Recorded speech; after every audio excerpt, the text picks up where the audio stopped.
কারো মৃত্যুর সময় যদি রব তার উপরে নারাজও থাকে, তবে এই মুসলমানের সন্তান রদিতু বিল্লাহি রব্বা ওয়া বিল ইসলামি দীনা ওয়া বি মুহাম্মাদির রাসূলান নাবিয়্যা, এই ছোট্ট দোয়াটা মাগরিবের পরে 3 বার আর ফজরের পরে 3 বার পরে, তো আল্লাহ তাআলা ময়দানে মাহশরে এই পরিমাণ সওয়াব এই দোয়া পড়নেওয়ালার আমলনামায় উঠায় দিবে।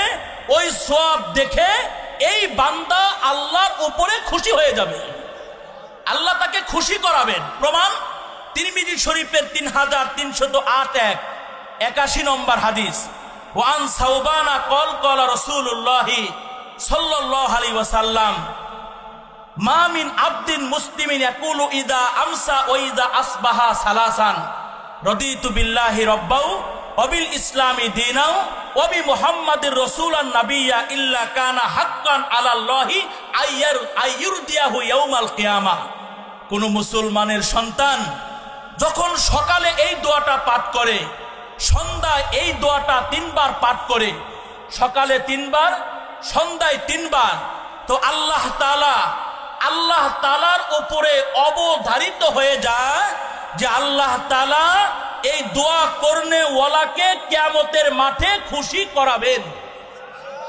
কি করাবেন? খুশি করাবেন। ইল্লা কানা আলাল্লাহি হাক্কান আইয়ুরদিয়াহু ইয়াউমাল কিয়ামা, কিয়ামত দিবসে আল্লাহর উপর অবধারিত হয়ে যায় যে আল্লাহ তাআলা এই আমল করনেওয়ালাকে খুশি করাবেন। আবু দাউদ শরীফের 5072 নম্বর হাদিসের পার্শ্ববর্তী বাইনা 17 লেখা আছে ইউতিহি সাওয়াবান জাজিলান হাত্তা ইয়ারদা।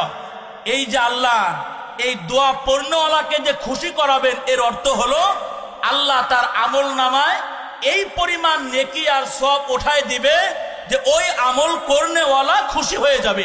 আল্লাহু আকবার। আমল করনেওয়ালা কি হয়ে যাবে? খুশি হয়ে যাবে।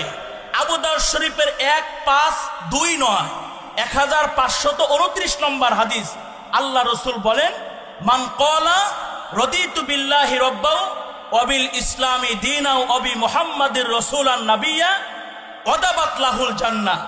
যেই মুসলমানের সন্তান রদিতু বিল্লাহি এই ছোট্ট দোয়াটা পাঠ করে, আল্লাহ তাআলা বলে, আল্লাহ রাসূল বলেন ওই লোকটার জন্য আল্লাহ তাআলার জান্নাত অধিক হয়ে যায়। আল্লাহু আকবার।